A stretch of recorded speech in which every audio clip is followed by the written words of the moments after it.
สบายดีตอนเช้าท่านผู้ชมเนาะเมื่อนี้ก็เป็นโอกาสดีอีกตื่นเมื่อนึงเนาะพอดีเอาลูกให้เมียเนาะมื่อนี้เอาลูกให้เมียเนาะพอดีเมียออกตลาดเมียจะเฮ็ดไม่ยังกินเกาะเดี๋ยวสิไปเบิ่งนี่เหมือนแม่อาริดาแม่ลิโน่เนาะกำลังสิเฮ็ดข้าวเปียกแบบลาวๆกินเนาะโหเบิ่งท่าฟันมีดปึ้งเลยนะอากาศหนาวแห้งนะท่านผู้ชมเนาะพอดีมื้อนี้แม่ลิโน่บอกว่าอยากจะกินข้าวเปียกว่าซั่นก็เลยไปตลาดมาเฮ็ดกินเองเลยนี่บิ๊กซีโอ้บิ๊กซีก็อยากกินนะแซ่บบ่ข้าวเปียกติดตามตอนต่อไปเสียบสิค่ะของลดลมซะเอาอยู่ใส่รถตอนนี้กำลังเทน้ำใช่นะโอ้โหเบิ่งบิ๊กซีกับซิวี่นะรอท่ากินเลยว่าจะแซ่บเลยบ่เนาะท่านผู้ชมไปติดตามนำกันนะเป็นข้าวเปียกไก่นะท่านผู้ชมนี่จะเป็นเส้นข้าวเปียกนะเส้นข้าวเปียกซื้อมาจากตลาดนะแล้วก็จะมีผักหอมมีกะหล่ำผักกาดข้าวเนาะโบแมนกะหล่ำใส่เกลือแป้งนัวใส่ใส่ก็ได้บ่ใส่ก็ได้แล้วแต่กำลังใส่ขนอรสดีของเรากินได้กินด้วยนี่ตอนนี้ก็กำลังซอยผักเพราะว่ามันจะบอตามสูตรของเขาเฮ็ดอยู่ตลาดเนาะท่านผู้ชมอันนี้จะเป็นสูตรสำหรับแม่ลูกอ่อนเนาะจะบ่ได้ใส่เครื่องลายนะประยุกต์เอาเนาะอันที่กินบ่ได้เป็นพวกประเภทงัวเนาะศีลแบะกินได้แต่ไก่กับเป็ดเนาะเป็ดก็เป็นเป็ดกาบบ่เป็ดทำทั่วไปก็กินได้แล้วตีโอ้สิแสบซำใดสิเป็นตากินซำใดเนาะนี่กำลังต้มไก่อยู่นี่ท่านผู้ชมตอนนี้ก็ฟดเรียบร้อยแล้วหมอจะได้กินแล้วนี่เตรียมผักเตรียมเส้นแล้วก็มีมะเกล็นนี่เป็นผักนะ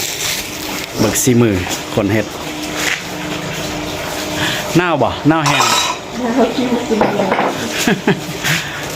บิ่งวิธีจัดเตรียมโอ้โหเอาไว้กดรูดเอาไว้ในจิตตกนี่ท่านผู้ชมเรียบร้อยแล้วนะ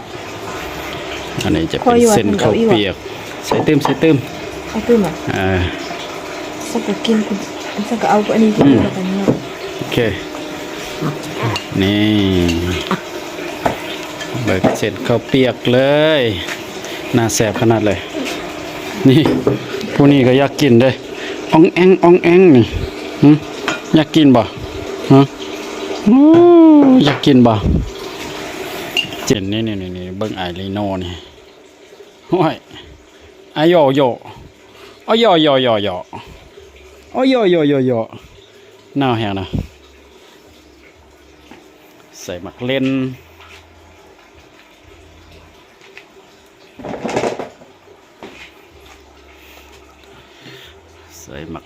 ใส่มักเล่นแล้วก็เครื่องปรุงเกลือแป้งนัวผักหอมใส่ได้บ่เป็นยัง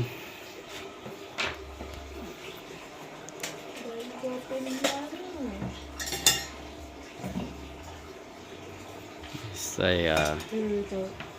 หอมใส่หอมเทียมเจียวนะอันนี้จะเป็นหมักพริกนะ ไทย พริกไทย จะได้หอมโอ้น้ำฝดละนี่แล้วก็ตักน้ำใส่เลยบวงใหญ่แล้วนี่ตอนไก่ใส่ว้าวน่ากินขนาดเลยหิวเขา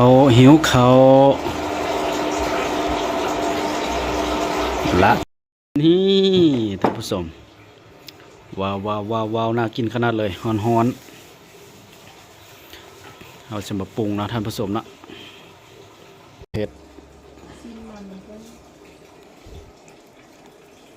ใส่มะเผ็ดลงไป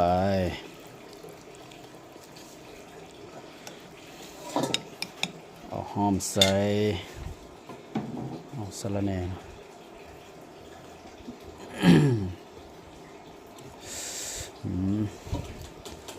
สุดยอดน่ากินขนาดแล้วก็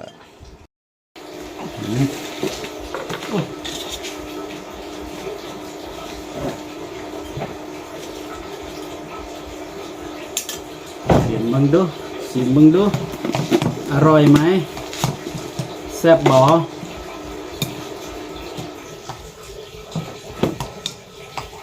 เอาน้ำอีกบ่ น้ำสตึม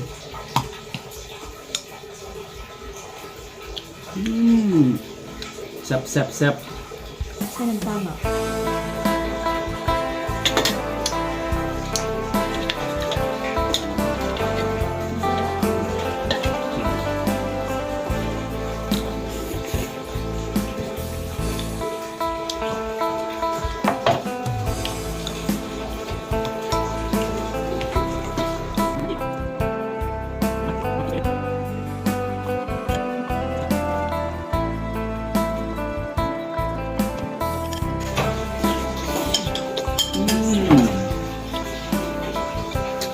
จับครับ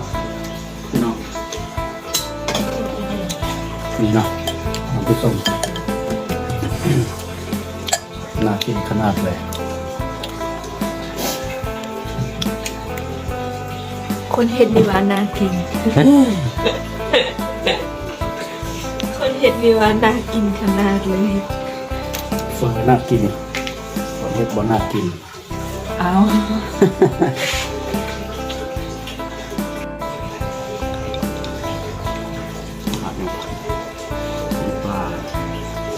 มาเด้อพี่น้องเด้อกินน้ำกันเด้อข้าวเปียก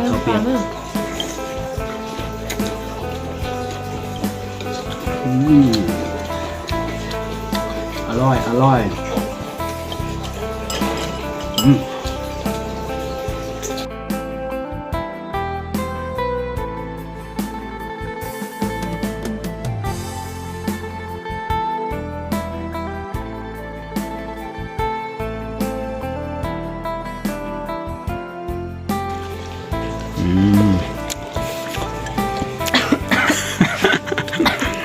จะเป็น ซีมือโอ้ยแซ่บแห้งวะโอ้หมักเผ็ดปื๊ดเลยเคี่ยวปื๊ดเลยผู้นี้ดูอยากกินบ่ผู้นี้อยากกินบ่บ่ยากว่ะแซ่บแห้งแล้วนะท่านผู้ชมเนาะ กินน้ำยินบนกินน้ำยินบนจะได้กระดึงที ลองกินถ้าเบิ่งดูคำเยอะๆนะแซ่บบ่ เอา นี่ท่านผู้ชมหลังจากที่เราได้กินข้าวเปียกของอาริดาแม่ของลีโน่เนาะเป็นที่เฮียมห้อยแล้วเนาะแซ่บท่านผู้ชมเนาะแต่นี่เป็นซีมือของ เลือดแต่ถ้วย เลือดแต่ถ้วยเนาะเลือดแต่ถ้วยนี่โอ้ แซ่บแห้ง แซ่บแห้งนะมื้อหน้าสิให้เฮ็ดให้กินใหม่เนาะท่านผู้ชมเนาะโอ้จดท่านผู้ชมเนาะได้มาเห็นคลิปนี้แล้วก็ถ้า ถ้าหากท่านมักก็อย่าลืมกดไลค์กดติดตามเพื่อเป็นกำลังใจในการเฮ็ดคลิปต่อไปสิ่งสำคัญคือ